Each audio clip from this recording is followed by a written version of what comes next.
জনাব জিয়াউল হক, আসলে বিশ্বে বাংলাদেশ হরহামেশাই বায়ু দূষণের শীর্ষে থাকার কারণে তালিকার ১ নম্বরে উঠে আসছে, যেটা হচ্ছে বিশ্বের অনেক দূষিত দেশের চেয়ে ঢাকার অবস্থা খুব খারাপ। এবং কখনো কখনো বৃষ্টি হলে পরিস্থিতি কিছুটা ভালো হলো, এটা এখন আসলে ভয়াবহ অবস্থা নিয়েছে। আমরা জানি যে দীর্ঘদিন ধরে পরিবেশ অধিদপ্তর সম্মিলিতভাবে উদ্যোগী হয়ে অন্যান্য মন্ত্রণালয়ের সাথে সম্মিলিতভাবে বায়ু দূষণ নিয়ন্ত্রণে কাজ করে যাচ্ছে। আসলে আপনারা কি ধরনের কাজ করছেন এবং এর রেজাল্ট কেন আসছে না বাস্তবে? ধন্যবাদ। বায়ু দূষণের বিষয়টা একটু একটু জটিল, একটু কমপ্লেক্স। একটা হলো যে আমাদের লোকাল দূষণ, আমাদের বায়ু দূষণের সোর্সটা আমাদের নিজস্ব বাংলাদেশের ভিতরে। আরেকটা বড় ধরনের বায়ু দূষণের সোর্স বাইরের থেকে আসে, দেশের বাইরে থেকে আসে। এবং আমাদের বায়ু দূষণের তীব্রতা বাড়ে মূলত এই অক্টোবরের পর, অক্টোবর নভেম্বর থেকে শুরু হয়, আমাদের এপ্রিল পর্যন্ত থাকে। এবং এখন যে আমাদের বৃষ্টি হচ্ছে, এখন আমাদের এয়ার কোয়ালিটি ইন্ডেক্স একুবাই কিন্তু 50-60, ম্যাক্সিমাম 100 এর মধ্যেই থাকে। কিন্তু ওই সময়টায় ওই 4-5 মাস আমাদের এয়ার কোয়ালিটি ইন্ডেক্স আমরা দেখতে পাই 200-র উপরে চলে যায়, কোনো সময় 250-এর উপরে চলে যায়, যেটা আমরা বলি যে অত্যন্ত অস্বাস্থ্যকর বা হ্যাজার্ডাস কন্ডিশনে যায়। তো সোর্সগুলো তখন কিন্তু আমাদের আমাদের বিশ্বব্যাংকের হিসাবে বলেছে যে ওই সময় ঢাকার বায়ু দূষণের প্রায় 35% আসে আমাদের বাংলাদেশের বাইরে থেকে। আমাদের উত্তর পশ্চিম থেকে একটা ডিগ্রেডেড এয়ার শেড, একটা বায়ু দূষণের একটা স্তর বাংলাদেশের ভিতর দিয়ে ঢুকে বাংলাদেশের মধ্য দিয়ে গিয়ে আমাদের বে অফ বেঙ্গল বঙ্গোপসাগরে চলে যায়, উত্তর থেকে দক্ষিণে চলে যায়। তো এই 35%-এর তো নিয়ন্ত্রণ আমাদের নাই। বাকি যে 65% সেটা আমাদের লোকাল সোর্স। এবং বেশ কয়েকটা সোর্স আছে, অনেকগুলো সোর্স আছে, মেজর কয়েকটা সোর্স আপনারা সবাই জানেন, আলোচনা করি আমরা। যেমন একটা সোর্স হলো কনস্ট্রাকশন, ডাস্ট পলিউশন হয় সেখানে, তারপরে ইটের ভাটা আছে, আমাদের ইন্ডাস্ট্রি থেকে দূষণ হয়। আরেকটা দূষণের কথা আমরা বলি না, কিন্তু এখন বিশ্বব্যাংকের স্টাডিতে বলেছে যে এটা এখন 1 নম্বরে চলে আসছে। সেটা হলো আমাদের রান্নাবান্নার কাজে, যে আমার ঢাকার চারপাশে যে জেলাগুলোতে রান্নাবান্নার কাজে লাকড়ি পোড়ানো হয় বা বায়োমাস পোড়ানো হয়, এই আমাদের রান্নাবান্নার কাজে এখান থেকে একটা বড় ধরনের দূষণ হয়। এবং আরেকটা দূষণ হলো আমাদের যে বর্জ্য পোড়াচ্ছে। আমাদের শীতকালে আপনি দেখবেন যে ঢাকা শহরে এবং অন্যান্য শহরে স্তূপ করে, ময়লা স্তূপ করে আমরা আগুন লাগিয়ে দিচ্ছি। আমাদের যে ডাম্পিং সাইটগুলো আছে সেখানে আগুন লাগিয়ে দেওয়া হচ্ছে, মাতুয়াইল, আমিনবাজার। এটাও একটা বড় সোর্স, বলা হচ্ছে 11-12% হয় এই উন্মুক্ত বর্জ্য পোড়ানোর ফলে। আর যানবাহনের দূষণ সহ অন্যান্য দূষণ আছে। এগুলিকে একসাথে, এগুলিকে মোকাবেলা করা, এই দূষণগুলো কমানোর অনেক চেষ্টা হচ্ছে, আমরাও চেষ্টা করছি। ইনশাল্লাহ এটা পাবেন, সুফল পাবেন। তবে যেটা হলো যে এটা দীর্ঘমেয়াদী প্রক্রিয়া। যেমন ধরেন আমি যদি ইটের ভাটার কথা বলি, ইটের ভাটাগুলো গ্র্যাজুয়ালি আমাদের বন্ধ করে দিতে হবে, সে চেষ্টা শুরু হয়েছে। গত কয়েক বছর যাবৎ আমরা প্রতি বছরই 300-400 মতো ইট ভাটা বন্ধ করে দিচ্ছি এবং ব্লককে প্রমোট করার জন্য অনেক চেষ্টা হচ্ছে।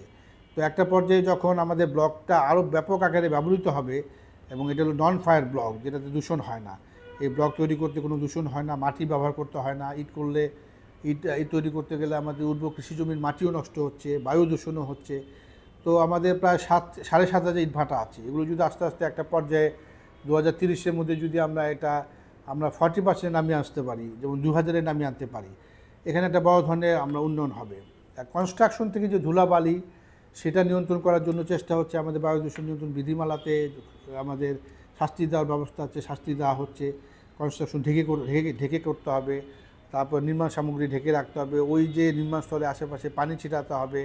তারপর ট্রাক যখন পরিবহন করবে নির্মাণ সামগ্রী, ট্রাক উপরে ত্রিপল দিয়ে ঢেকে রাখতে হবে, খোলা ট্রাকে আনা যাবে না। এগুলো এনফোর্স করার চেষ্টা হচ্ছে। এবং পাশাপাশি আমাদের কয়েকটা প্রকল্পের আওতায় ইন্ডাস্ট্রি পলিউশনকেও আমরা অ্যাড্রেস করার চেষ্টা করছি। যেমন আমাদের বিকাপ, বাংলাদেশ ক্লিন এয়ার প্রজেক্ট, এটার আওতায় বড় বড় যে ফ্যাক্টরিগুলো আছে তার চিমনির মধ্যে আমরা একটা ডিভাইস বসিয়ে দেব। এটার নাম বলছি আমরা কন্টিনিউয়াস এমিশন মনিটরিং সিস্টেম। তো চিমনি থেকে যে বায়ু দূষণটা হচ্ছে, কী দূষণ হচ্ছে, সেটা আমরা আমাদের এই অফিসে বসেই দেখতে পাবো। এটা অনলাইন একটা প্রক্রিয়া, যেখানে ওই অ্যাসেসমেন্টটা হবে এবং আমরা সিটিং ইন মাই অফিস আমি দেখতে পাবো যে ওখান থেকে আমাদের যে দূষণটা হচ্ছে, বায়ু দূষণ হচ্ছে, সেটা আমাদের স্ট্যান্ডার্ডের বাইরে গিয়ে হচ্ছে নাকি স্ট্যান্ডার্ডের মধ্যে আছে, এবং সঙ্গে সঙ্গে ওই ইন্ডাস্ট্রিকে ধরা যাবে। তো বড় বড় ইন্ডাস্ট্রির জন্য এই কাজটা হচ্ছে, আগামী কয়েক মাসের মধ্যে প্রজেক্টটা শুরু হবে। পাশাপাশি আমাদের ওই প্রজেক্টের আওতায় আরেকটা কম্পোনেন্ট আছে, যে ইলেকট্রিক ভেহিকেল নামানো হবে। আমাদের যে বাসগুলো আছে 20 বছরের পুরনো বা আবার ট্রাকগুলো আছে সেগুলো রাস্তা থেকে সম্পূর্ণ প্রত্যাহার করা হবে এবং পাবলিক বাস হিসাবে ইলেকট্রিক ভেহিকেল নামানো হবে। প্রায় 250টা ইভি ইলেকট্রিক ভেহিকেল বা ইলেকট্রিক বাস নামানোর প্রজেক্টটায় কম্পোনেন্ট আছে। আমরা যে বায়ু দূষণ যারা আমাদের যানবাহন দূষণ করে যারা, সেটা যে কোনো গাড়ি করে, কিন্তু ফিটনেস সার্টিফিকেট দেওয়ার সময় এই যে যানবাহনের দূষণটা পরীক্ষা করে তারপরে ফিটনেস সার্টিফিকেট দেওয়া, এটা আমরা কার্যকর করতে পারি নাই। এখন এই প্রকল্পের আওতায় আরও এডিশনাল 10টা, যেটা আমরা বলছি ভেহিকেল ইন্সপেকশন সেন্টার তৈরি করা হবে, যেখানে অটোমেটিক ফিটনেস সার্টিফিকেট দেওয়ার সময় গাড়ির এমিশন টেস্টটা হবে, যে গাড়ি থেকে কী এমিশন হয়, সেটা যদি ন্যাশনাল স্ট্যান্ডার্ডের মধ্যে না থাকে তাহলে তার ফিটনেস সার্টিফিকেটও পাবে না এবং রাস্তায় চলাচল করতে পারবে না। তো এইটাও হচ্ছে। আর পাশাপাশি যেটা আমাদের আরও দু একটা বড় সোর্স, সেগুলোকে অ্যাড্রেস করার চেষ্টা হচ্ছে। তো এটা একটা হলিস্টিক অ্যাপ্রোচ। এখানে আপনি যেটা বললেন যে ক্রস বর্ডার পলিউশন এর যে পার্ট আছে 35%, মানে এটাও তো মানে কন্ট্রোল করতে হবে। তার কারণ আমাদের প্রতিবেশী দেশ এর রাজধানী দিল্লি তারাও সংকটে আছে, চায়নারও অনেক সিটি সংকটে আছে। তো তাহলে এই ক্রস বর্ডারের ব্যাপার নিয়ে কোনো কিছু করছেন কিনা? এটা রিজিওনালি করতে হবে, রিজিওনাল কোলাবোরেশনের আওতায়। সেই ক্ষেত্রে আলোচনা শুরু হয়েছে, দুটো সায়েন্স পলিসি ডায়ালগ হয়েছে, একটা ডিক্লারেশন হয়েছে, কাঠমান্ডু ডিক্লারেশন গত 2024 সালে। তো 2023 সালে ডিসেম্বরে হয়েছে, 24 সালেও মিটিং হয়েছে, এই বছরও একটা মিটিং হয়েছে, আর একটা মিটিং সামনে হবে। সেখানে এই 5টা দেশের, বাংলাদেশ, ভুটান, নেপাল, ভারত এবং পাকিস্তান, এই 5টা দেশে সরকারি পর্যায়ের উচ্চ পর্যায়ের প্রতিনিধি দলরা আলোচনায় বসছেন। অলরেডি 3 থেকে 4টা সভা হয়েছে। আমরা এখন চেষ্টা করছি যে সকল সরকারকে, এখানেও একটা ওয়ার্ল্ড ব্যাংকের সহায়তা আছে এবং ইসি মোড এখানে সহায়তা করছে। সেখানে আমরা চেষ্টা হচ্ছে যে সরকারি পর্যায়ে যে আন্তর্দেশীয় দূষণটা হচ্ছে সেটা প্রথমে অ্যাকনলেজ করা এবং এই দূষণের পরিমাণটাও এটা একটা অ্যাকনলেজ করা। ওয়ার্ল্ড ব্যাংক যে স্টাডি করেছে সেখানে কার কতটুকু কন্ট্রিবিউশন কিছুটা দেখানোর চেষ্টা হয়েছে। যেমন আমাদের যে 35%-এর জন্য যে দায়ী যারা আছেন, মূলত আমরা ওখানে দেখানো হয়েছে যে আমাদের ভারতের 3টা প্রদেশ থেকে যে দূষণটা হয়, পাশাপাশি ভারতের উপরে পাকিস্তানের লাহোর থেকে যে দূষণটা হয়, সেটা পাকিস্তান থেকে ভারতে ঢুকে, তারপর ভারতের দিল্লি, তারপরে দিল্লির পাশে আমাদের বিহার আছে, পশ্চিমবাংলা আছে, ঝাড়খণ্ড আছে এবং আশেপাশে যে দূষণটা হয় এটা আমরা বলি ইন্দো গ্যাঞ্জেটিক প্লেইন। ওখান দিয়ে আপনারা দেখবেন যে আমাদের একটা ইন্টারন্যাশনাল একটা ওয়েবসাইট আছে windy.com, windy.com। সেখানে দেখবেন যে ওই সময়টা অক্টোবর থেকে শুরু হয়, দেখবেন যে উত্তর পশ্চিম থেকে কালো একটা মেঘ ওনারা আইডেন্টিফাই করেছেন স্যাটেলাইট দিয়ে, এবং ওটা সবসময় দেখবেন যে কালো মেঘ আমাদের উত্তর পশ্চিম দিয়ে বাংলাদেশে ঢুকছে। তো এখানে 3-4টা প্রদেশের বায়ু দূষণ প্লাস পাকিস্তানের কিছু দূষণ, তো এইটা পুরোটা ঢুকছে বাংলাদেশে এবং এটা একটা পর্যায়ে এটা বঙ্গোপসাগরে চলে যাচ্ছে, তখন বাংলাদেশের উপর দিয়ে যায়। এই জন্য আমাদের যে এয়ার কোয়ালিটি মনিটরিং স্টেশনে আপনি দেখবেন যে রংপুরের বায়ু দূষণ অনেক সময় ঢাকার বায়ু দূষণের চেয়ে বেশি দেখায়। রংপুরে ইন্ডাস্ট্রি কম, কনস্ট্রাকশন কম, ইটের ভাটা কম, তারপরেও রংপুরে কেন ঢাকার চেয়ে বেশি দূষণ হবে due to transboundary air pollution. তো আলোচনা হচ্ছে এবং বলা হচ্ছে যে রিজিওনাল কোলাবোরেশনের আওতায় যে যার উৎস থেকে দূষণ কমানোর চেষ্টা করবে। ভারত তার দূষণ কমানোর চেষ্টা করবে, পাকিস্তান করবে, বাংলাদেশ করবে, নেপাল করবে। তো নিজস্ব পর্যায়ে যদি দূষণ কমে, সেটার একটা ইম্প্যাক্ট, কিউমুলেটিভ ইম্প্যাক্ট আমাদের ট্রান্সবাউন্ডারি এয়ার পলিউশনে পড়বে এবং তখন বাংলাদেশের ভিতরে যে দূষণটা হয়, দূষণটা প্রবেশ করছে, সেটাও আশা করছি কমে আসবে।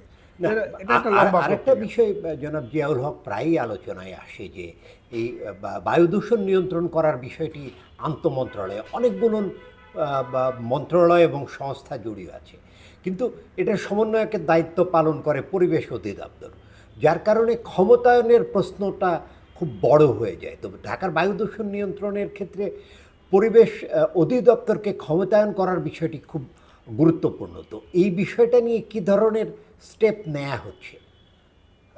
বিষয়টা গুরুত্বপূর্ণ। আমাদের যেহেতু পরিবেশের বিষয়গুলো পরিবেশ অধিদপ্তরকেই প্রাথমিকভাবে জবাবদিহি করতে হয় এবং পরিবেশ আইন অনুযায়ী আমাদের মূল ক্ষমতাটা পরিবেশ অধিদপ্তরের মহাপরিচালক মহোদয়কে দেওয়া হয়েছে। সুতরাং রেসপন্সিবিলিটি অস্বীকার করার কোনো উপায় নেই। কিন্তু সমন্বয় বিষয়টা আমরা যেমন আমাদের আইনের আওতায় বায়ু দূষণ নিয়ন্ত্রণ বিধিমালার আওতায় একটা national air quality management plan 24 থেকে 30 করা হয়েছে।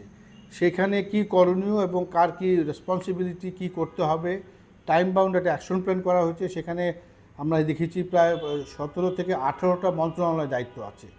ওনাদের আওতায় যেসব এজেন্সিগুলো আছেন, অধিদপ্তর আছেন, দপ্তর আছে, সংস্থাগুলো আছে, তাদের দায়িত্ব নির্ধারণ করা আছে।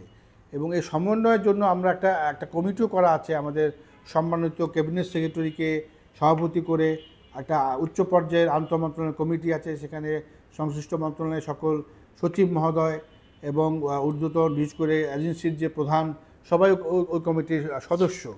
তো কমিটি থেকেও মিটিং হচ্ছে, সমন্বয়ের চেষ্টা হচ্ছে। সবাই জন্য যে যার মতো যেখান থেকে উৎস তৈরি হয় যে মন্ত্রণালয়ের আওতায়, সেই মন্ত্রণালয় কার্যকর ভূমিকা রাখবেন চেষ্টা হচ্ছে। কিন্তু সমন্বয়টা যে পর্যায়ে আসা প্রয়োজন, যেখানে আমাদের দূষণটাকে কমানোর ক্ষেত্রে আমরা একটা সিগনিফিকেন্ট একটা ইমপ্রুভমেন্ট দেখাতে পারবো, সেই পর্যায়ে এখনও আমরা যেতে পারিনি। চেষ্টা চলছে আমাদের পর্যায়ে, আমরা সমন্বয় চেষ্টা করছি। ঊর্ধ্বতন পর্যায়ে থেকেও সমন্বয় চেষ্টা হচ্ছে। এই যে আপনারা যে এবং আমাদের পরিবেশ মন্ত্রণালয়, বিশেষ করে আমাদের বর্তমান যে পরিবেশ উপদেষ্টা মহোদয়, উনি অনেক চেষ্টা করছেন। উনি অনেকগুলো আন্তঃমন্ত্রণালয় সভা করেছেন। সেখানে সংশ্লিষ্ট মন্ত্রণালয়ের উপদেষ্টা মহোদয়, মাননীয় উপদেষ্টাদেরও উনি সভায় নিয়ে এসছেন আমন্ত্রণ করে। এবং এই প্রায় 4 থেকে 5টা মন্ত্রণালয় ভিত্তিক একটা উচ্চ পর্যায়ের মিটিংও মাননীয় পরিবেশ উপদেষ্টা করেছেন। চেষ্টা হচ্ছে এটা সুফল আমরা কি বলতে পারি যে আগামী 2-3 বছরের মধ্যে এইটা দৃশ্যমান হবে কিনা ঢাকার বায়ু দূষণ নিয়ন্ত্রণ? আমরা তো আশা করছি, যেমন এই অন্তর্বর্তী সরকারের আওতায় আমরা চেষ্টা করছি যেমন নো ব্রিক ফ্রি জোন ঘোষণা করা। কিছু কিছু ঢাকা চারপাশে কিছু এলাকাকে ব্রিক ফ্রি মুক্ত এলাকা ঘোষণা করে ওখানে সমস্ত ইটভাটা বন্ধ করে দেওয়া, কোনো পরিচালনা করা যাবে না। এটা খুব শীঘ্রই ঘোষণাটা আপনারা শুনতে পাবেন। পাশাপাশি আরও কিছু ঘোষণা আমরা দিতে চাচ্ছি আমাদের মাননীয় পরিবেশ উপদেষ্টা, এবং সেগুলো ব্যবস্থাপনার জন্য যে এনফোর্সমেন্ট লাগবে সেইটাও মোটামুটি একটা প্রস্তুতি আমাদের নেওয়া হচ্ছে। এবং পরবর্তীতে এই যে আমরা যে কার্যক্রম শুরু করব, সেটা পরবর্তীতে যেই আমাদের রাজনৈতিক যে সরকার আসবেন, তারাও আমরা আশা করছি যে তারাও এটা কন্টিনিউ করবেন এবং আগামী 2-3 বছরের মধ্যে একটা সুফল ইনশাল্লাহ আমরা পাবো।